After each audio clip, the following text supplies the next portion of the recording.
Hello friends, नमस्कार। आप सभी को स्वागत है आपके अपने YouTube channel math bye MS पर। फ्रेंड्स, आज के इस वीडियो में हम लेकर के आए हैं एक समान वैद्युत क्षेत्र में, देखिए यहाँ पर लिखा हुआ है, एक समान वैद्युत क्षेत्र में रखे वैद्युत द्विध्रुव पर कार्यरत बल आघूर्ण। और दोस्तों, वीडियो को स्टार्ट करने से पहले यदि आप इस चैनल पर नए हैं तो इस चैनल को सब्सक्राइब करें। तो चलिए स्टार्ट करते हैं। देखिए यहाँ पे करा है कि एक समान वैद्युत क्षेत्र में रखे वैद्युत द्विध्रुव पर कार्यरत बल आघूर्ण। अब यहाँ पर बोल रहा है एक समान वैद्युत क्षेत्र, आपसे बोल रहा है क्या, एक समान वैद्युत क्षेत्र। और आपको बताया गया है एक समान वैद्युत क्षेत्र का मतलब जो वैद्युत बल रेखाएं हैं एक दूसरे के समांतर होती हैं और वही प्रदर्शित करती हैं एक समान वैद्युत क्षेत्र को। देखिए यहाँ पर देखिए ध्यान से, ये है वैद्युत बल रेखाएं, क्या है ये, और यह वैद्युत बल रेखाएं एक दूसरे के समांतर है। तो ये जो वैद्युत बल रेखा है एक समान वैद्युत क्षेत्र को प्रदर्शित कर रहे हैं। और इसका दिशा देखिए, इसका दिशा क्या है, इधर की ओर है। तो ये जो वैद्युत क्षेत्र है यहाँ पर, ये एक समान वैद्युत क्षेत्र है और एक समान वैद्युत क्षेत्र का डायरेक्शन क्या है, इधर की ओर है। ठीक है। अब कह रहा है कि एक समान वैद्युत क्षेत्र में रखे वैद्युत द्विध्रुव, इसमें एक वैद्युत द्विध्रुव रखा हुआ है, वैद्युत द्विध्रुव पर कार्यरत बल आघूर्ण बताना है आपको। देखिए आपने क्या किया कि जो इसमें बोला है, इसमें कह रहा है कि एक समान वैद्युत क्षेत्र, ये एक समान वैद्युत क्षेत्र है और इसमें एक वैद्युत द्विध्रुव रखा हुआ है। देखिए एक वैद्युत द्विध्रुव को किसी भी प्रकार से रख दीजिए, चाहे जैसे। देखिए हम क्या करते हैं, ये देखिए यहाँ पर जो है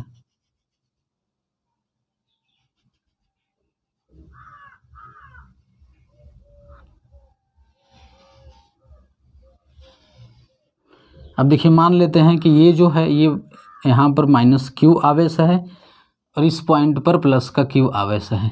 ठीक है। अब इनके बीच की दूरी क्या है, 2L, इनके बीच की दूरी क्या है यहाँ से। तो यहाँ पर हमने एक वैद्युत द्विध्रुव रख दिया। अब पूछ रहा है कि कार्यरत बल आघूर्ण। अब एक बात देखिए यहाँ पर कि यहाँ पर बात कर रहा है बल का, क्या बात कर रहा है, बल आघूर्ण। तो पहले देखिए बल, अब यहाँ पर प्लस क्यू आवेश है और यहाँ वैद्युत क्षेत्र में रखा हुआ है तो इस पर एक बल कार्य करेगा। और यहाँ पर देखिए, सॉरी, ये माइनस क्यू आवेश है, क्या है ये माइनस क्यू आवेश है, तभी जाकर के एक माइनस और एक प्लस होना चाहिए वैद्युत द्विध्रुव में। तो ये माइनस क्यू आवेश है, इस आवेश पर भी एक बल कार्य करेगा। तो अब देखिए ध्यान से कि वैद्युत क्षेत्र का डायरेक्शन इधर की ओर है, तो इस प्लस क्यू आवेश के कारण बल का दिशा क्या होगा, यह वैद्युत क्षेत्र है तो इस पर प्लस क्यू आवेश पर बल लगेगा, उस बल का दिशा क्या होगा। तो इस बात को याद रखिएगा कि प्लस क्यू आवेश के कारण, प्लस क्यू आवेश को मैं इधर लिख देता हूँ, इसका जो है प्लस क्यू आवेश। ठीक है। देखिए अब इसके कारण इस पर एक बल लगेगा क्योंकि यह वैद्युत क्षेत्र में है, इस प्लस क्यू आवेश पर एक बल लगेगा, उस बल का दिशा क्या होगा, तो उस बल का दिशा होगा इधर की ओर। याद रखिएगा बल का दिशा क्या होगा, इधर की ओर होगा। ठीक है। अब माइनस क्यू आवेश के कारण देखिए इस वैद्युत क्षेत्र में वैद्युत द्विध्रुव यह माइनस क्यू है तो इस पर भी एक बल लगेगा, इस पर एक बल लगेगा, उस बल का दिशा इधर की ओर होगा बल का दिशा क्या होगा, इधर की ओर होगा और परिमाण में दोनों बराबर होंगे। ठीक है। इस बात को याद रखिएगा। यहाँ पर आप पॉइंटेड लिख भी सकते हैं कि प्लस क्यू आवेश के कारण, प्लस क्यू आवेश के कारण बल और होती है। ठीक है। देखिए यहाँ पर प्लस क्यू आवेश है तो वैद्युत क्षेत्र का दिशा जिधर होगा उधर ही बल का दिशा होगा। ठीक है। क्योंकि वैद्युत क्षेत्र में, अगर वैद्युत क्षेत्र में कोई आवेश है तो उस पर एक बल लगेगा और उस बल का डायरेक्शन क्या होगा, वैद्युत क्षेत्र का दिशा जिधर होगा वही उस पर लगने वाले बल का दिशा होगा। ठीक है। वही मैं यहाँ पर लिख दिया हूँ कि प्लस क्यू आवेश के कारण, यानी अगर आवेश प्लस में है, यदि आवेश प्लस में है तो उस पर जो बल का दिशा होगा, लगने वाला बल का दिशा होगा, वह वैद्युत क्षेत्र की दिशा होगा। ये चीज़ यहाँ पर लिखा है कि प्लस क्यू आवेश, प्लस क्यू आवेश का मतलब कि आवेश अगर धन आवेश है तो धन आवेश के कारण बल की दिशा वैद्युत क्षेत्र की दिशा होगी। अब देखिए नेक्स्ट क्या होगा, अगर आवेश माइनस है, माइनस, ठीक है, तो माइनस आवेश या माइनस क्यू लिख दीजिए, माइनस आवेश के कारण वैद्युत क्षेत्र की दिशा के विपरीत होता है, वैद्युत क्षेत्र की दिशा के विपरीत होता है। ठीक है, इस बात को आपको याद रखना है कि अगर प्लस की आवेश है और इस पर बल लगेगा, क्योंकि यह वैद्युत क्षेत्र में स्थित है, इस पर बल लगेगा तो उस बल का जो दिशा होगा वैद्युत क्षेत्र का दिशा ही उस पर लगने वाले बल का दिशा होगा। अगर माइनस की आवेश है तो उस पर लगने वाला बल की दिशा वैद्युत क्षेत्र की दिशा के विपरीत होगा। वैद्युत क्षेत्र का दिशा इधर की ओर है, वैद्युत क्षेत्र का दिशा इधर है, तो बल का दिशा इसके विपरीत इधर की ओर होगा। ठीक है, इसको आप नोट कर लीजिए। ठीक है, चलिए इसको नोट करिए तो फिर आगे चलते हैं। ये जो पॉइंटर लिखा गया है इसको नोट कर लीजिए। अब मैं इसको इरेज कर देता हूँ, ये जो चलिए अभी तक तो हमको बल का डायरेक्शन कि इस पर एक बल लगेगा, क्योंकि यह वैद्युत क्षेत्र में स्थित है, आवेश है तो इस पर एक बल लगेगा, उस बल का डायरेक्शन हमको पता चल चुका है। अब देखिए बल आघूर्ण क्या होता है। देखिए आघूर्ण का मतलब होता है कि अगर देखिए इस पर बल लग रहा है, इधर की ओर लग रहा है, इधर की ओर लग रहा है, यह बल परिमाण में बराबर है, परिमाण में क्या है, बराबर है, लेकिन दिशा में विपरीत है। एक का दिशा इधर की ओर है और दूसरे का दिशा इधर की ओर है। तो आप सोचिए कि एक बल इधर की ओर ढकेल रहा है और एक इधर की ओर ढकेल रहा है, तो इसको ऐसे घुमाने का प्रयास करेगा। क्या करेगा, ऐसे घुमाने का प्रयास करेगा। क्या करेगा, घूर्णन इस तरीके से करेगा। तो वही जो घूर्णन है वही बल आघूर्ण है। क्या है, वही बल आघूर्ण है, और वही आपसे पूछा जा रहा है यहाँ पर। ठीक है, अब देखिए जो बल आघूर्ण होगा, देखिए यहाँ पर बल आघूर्ण को हम टाउ से दिखाएंगे। किससे दिखाएंगे, यहाँ पर देखिए इस प्रकार से ऐसे बना देते हैं। ये है उल्टा जे टाइप से ऐसे, ये है टाउ। इसको क्या बोलते हैं, इसको बोलते हैं टाउ। ठीक है, इसको टाउ बोलते हैं। बल आघूर्ण को किससे दिखाते हैं, टाउ। ये है आपका बल आघूर्ण, बल आघूर्ण टाउ। अब देखिए टाउ बराबर क्या होता है, इनमें से एक बल, इस द्विध्रुव पर लगने वाले बलों में से एक बल तथा इन बलों के बीच की दूरी, एक बल तथा इन बलों के बीच की दूरी का गुणा बल आघूर्ण कहलाता है। ठीक है, तो बल गुणे बलों के बीच की दूरी, बलों के बीच की दूरी क्या होगा, बलों के बीच की दूरी बल आघूर्ण होगा। ठीक है, क्या होगा, बल आघूर्ण। वैद्युत क्षेत्र में रखे वैद्युत द्विध्रुव पर लगने वाले बलों में से एक बल, कोई सा भी एक बल ले लीजिए, दोनों परिमाण में बराबर है, तो एक बल तथा इन बलों के बीच की दूरी, इन बलों, ये जो बल इधर की ओर लग रहा है, इन बलों के बीच की दूरी का गुणा बल आघूर्ण कहलाता है। ठीक है, तो आप बल आघूर्ण का परिभाषा लिख सकते हैं। क्या लिखेंगे, बल आघूर्ण क्या लिखेंगे, कहलाता है। ठीक है, तो बल आघूर्ण का परिभाषा ये हो जाएगा। बस आपको बताना क्या है कि वैद्युत क्षेत्र में स्थित वैद्युत द्विध्रुव पर लगने वाला बल, लगने वाले दो बल लग रहा है, तो इनमें से एक बल, द्विध्रुव पर कार्यरत बल, एक बल, बलों में से एक बल, ऐसे लिख सकते हैं कि बलों, कार्यरत बलों में से एक बल।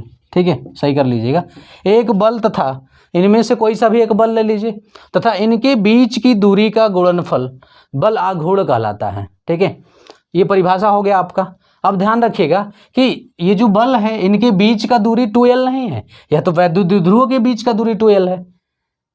अच्छा, दूरी का मतलब होता है परपेंडिकुलर डिस्टेंस, ये दूरी नहीं। अब देखिए ये जो बल है इसका क्रिया रेखा आप अगर इसको आगे बढ़ाएं तो इस तरीके से ये ऐसे जाएगा।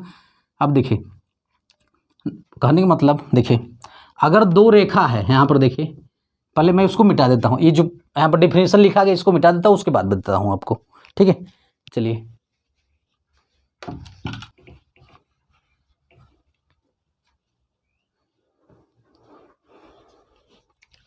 देखिए अब मान लीजिए ये दो रेखा है। ठीक है, ये दो रेखा, इनके बीच का दूरी बताना है आपको। तो बीच का दूरी आप देखिए, एक पॉइंट यहाँ पर, एक पॉइंट यहाँ पर, ये वाला तो होगा नहीं बीच का दूरी। जब भी बीच का दूरी लेना होता है तो जहाँ से भी लेना पड़ता है। मान लो इस पॉइंट से बीच का दूरी बताना है, इन रेखा के बीच का दूरी अगर बताना है तो कहीं पर भी बताएंगे हम, परपेंडिकुलर डिस्टेंस होता है, यानी कि 90 अंश के कोण पर, 90 अंश के कोण पर इनके बीच में जो रेखा मिलाएंगे यही डिस्टेंस इनके बीच का दूरी कहलाता है। ध्यान रखिएगा क्या होता है, परपेंडिकुलर डिस्टेंस, सीधा होना चाहिए। ऐसा नहीं कि इसको ऐसे तिरछा मिला दिए बीच का दूरी हो गया, ऐसा नहीं, बीच का दूरी ये नहीं होता है। बीच का दूरी बताने के लिए अगर दो रेखा है तो इनके बीच का दूरी, दोनों रेखा से 90 अंश का कोण बनाना चाहिए, यही दूरी कहलाएगी इनके बीच का दूरी। ठीक है, तो इसी प्रकार से बताइए कि ये बल है, बल का दिशा इधर की ओर है, इसमें बल का क्रिया रेखा ये है, बल का दिशा यानी बल के क्रिया रेखा की हम बात कर रहे हैं। तो बताइए कि अब ये बल, इस पर बल लग रहा है इधर की ओर, तो इस पर देखिए ये जो बल है यहाँ से, मान लीजिए इस पॉइंट से हमको लेना है, बल यहीं पर लग रहा है, तो इसका क्रिया रेखा हम पीछे बढ़ा सकते हैं, इसको भी पीछे बढ़ा सकते हैं। तो इनके बीच का दूरी अगर लेना है तो परपेंडिकुलर डिस्टेंस होना चाहिए। किससे? ये रेखा है, देखिए ये बल की क्रिया रेखा है, ये बल की क्रिया रेखा है, इससे हम क्या करते हैं ऐसे मिला दिए, यह भी यहाँ से परपेंडिकुलर यानी कि 90 अंश के कोण पर हो गया, यह भी यहाँ से क्या हो गया 90 अंश के कोण पर हो गया। इसका मतलब कि ये जो दूरी होगी, ये वाली दूरी, देखिए यहाँ से मैं इसको और मोटा कर दे रहा हूँ, ये वाली जो दूरी होगी, ये वाले डिस्टेंस, ये वाले यहाँ से देखिए ये पॉइंट और ये पॉइंट, इसका नाम चलिए हम रख देते हैं यहाँ पर ए और इसका नाम दे दिए बी। तो ये जो ए बी है, ए और बी के बीच का जो दूरी होगा, यही दूरी इन बलों के बीच का दूरी होगा। ठीक है, अब इस दूरी को निकालेंगे कैसे? देखिए यहाँ पर मान लेते हैं कि ये जो द्विध्रुव है ये क्षैतिज से थीटा कोण बना रहा है। अच्छा, क्षैतिज में क्या है? क्षैतिज में है आपका वैद्युत क्षेत्र है ये, तो आपके वैद्युत क्षेत्र से थीटा कोण बना रहा है। ठीक है, वैद्युत क्षेत्र से थीटा कोण बना रहा है। ठीक है, अब हमको चाहिए क्या? ये वाला चाहिए हमको। अब देखिए अगर हमको ये वाला चाहिए और ये हमको 2l पता है, तो ये एक त्रिभुज बन रहा है यहाँ पर, देखिए इस टाइप से, ऐसे यह एक, क्योंकि यहाँ पर 90 अंश का कोण बन रहा है, यहाँ पर हमने बताया ना कि 90 अंश का कोण पर होना चाहिए सीधा, तो 90 अंश का कोण यहाँ पर बन रहा है, तो यह एक त्रिभुज हुआ। अब बताइए ये त्रिभुज हुआ, ये 2l है और हमको ये लंबाई चाहिए, यहाँ पर ये थीटा है, तो बताइए क्या होगा?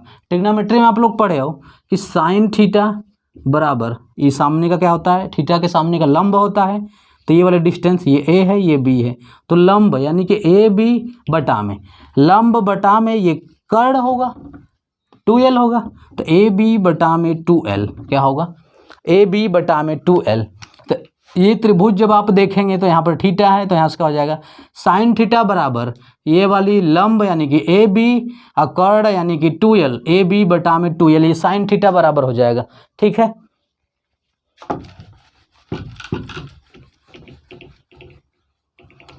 अब ध्यान रखिएगा इसमें आपको चाहिए ए बी, तो यहाँ से जब आप ए बी का वैल्यू निकालेंगे तो ए बी बराबर 2l का इधर भाग इधर गुणा हो जाएगा, तो ए बी बराबर हो जाएगा आपका, ये हो जाएगा आपका 2l साइन थीटा।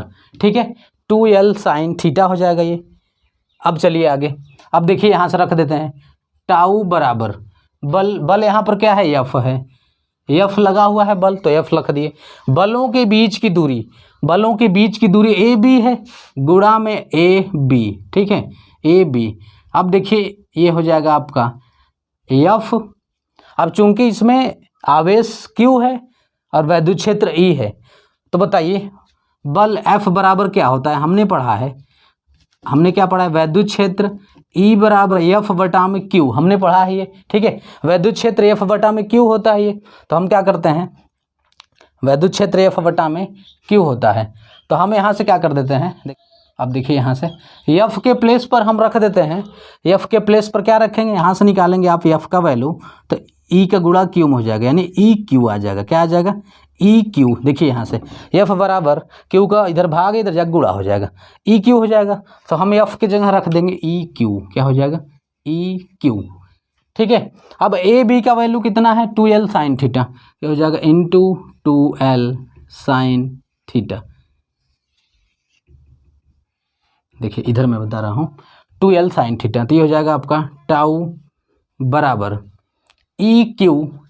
अब देखिए E, अब यहाँ से देखिए Q इंटू 2l, और आपको पता है कि Q into 2l, Q into 2l ये इसके बराबर होता है, Q इंटू 2l बराबर होता है P। P क्या है? द्विध्रुव आघूर्ण, ये है आपका वैद्युत द्विध्रुव आघूर्ण। ठीक है, अब आपको पता है कि जो वैद्युत द्विध्रुव आघूर्ण P होता है, द्विध्रुवों के बीच की दूरी इंटू आवेश, एक आवेश, तो एक आवेश इंटू उनके बीच की दूरी 2l, तो q इंटू 2l बराबर क्या हो जाएगा p। तो यहाँ पर हम क्या करेंगे e into q into 2l के प्लेस पर रख देंगे p, ई पी। अब क्या बचा साइन थीटा, तो साइन थीटा ये हो जाएगा आपका अब टाउ बराबर पी ई साइन थीटा, ये हो जाएगा आपका फार्मूला। ठीक है, बल इस पर देखिए, एक समान वैद्युत क्षेत्र में रखे वैद्युत द्विध्रुव पर कार्यरत बल आघूर्ण क्या हो जाएगा, टाउ बराबर होगा पी ई साइन थीटा। क्या होगा, इस फार्मूले का आपको याद रखना है, टाउ बराबर पी ई साइन थीटा। एक समान वैद्युत क्षेत्र में वैद्युत द्विध्रुव पर कार्यरत बल आघूर्ण क्या होगा, ये फार्मूला आपको याद होना चाहिए, टाउ बराबर होगा पी ई साइन थीटा। क्या होगा, पी ई साइन थीटा। ध्यान रखिएगा ये पेपर में भी पूछता है, ये डेरिवेट करने के लिए भी देता है, तो आपको बहुत ही अच्छे से इसको समझना है कि कैसे इसको निकाला गया है, और ये फार्मूला आपको याद होना चाहिए, ये पेपर में भी पूछता है, इस पर क्वेश्चन भी आएगा, हम लोग इस पर न्यूमेरिकल भी करेंगे, इसलिए ये फार्मूला आपको बहुत अच्छे से याद होना ही चाहिए। तो टाउ बराबर क्या होगा, बल आघूर्ण टाउ बराबर पी ई साइन थीटा। मेरे साथ बोलिए आप लोग भी, टाउ बराबर पी ई साइन थीटा। क्या होगा, P E sine theta. P क्या है, पी है आपका द्विध्रुव आघूर्ण, वैद्युत द्विध्रुव आघूर्ण। ई क्या है, वैद्युत क्षेत्र की तीव्रता। ई क्या है, वैद्युत क्षेत्र की तीव्रता। थीटा क्या है, थीटा, तो थीटा आप कहेंगे वैद्युत द्विध्रुव का वैद्युत क्षेत्र के साथ बनाया गया कोण। ठीक है, समझ में आ गया। चलिए इस बात को नोट कर लीजिए आप लोग। चलिए, मुझे उम्मीद है कि यहाँ पर ये जो बताया गया आप लोगों को बहुत अच्छे से समझ में आया होगा, और इसमें कुछ स्पेशल केसेज हैं जो आपको बताना है।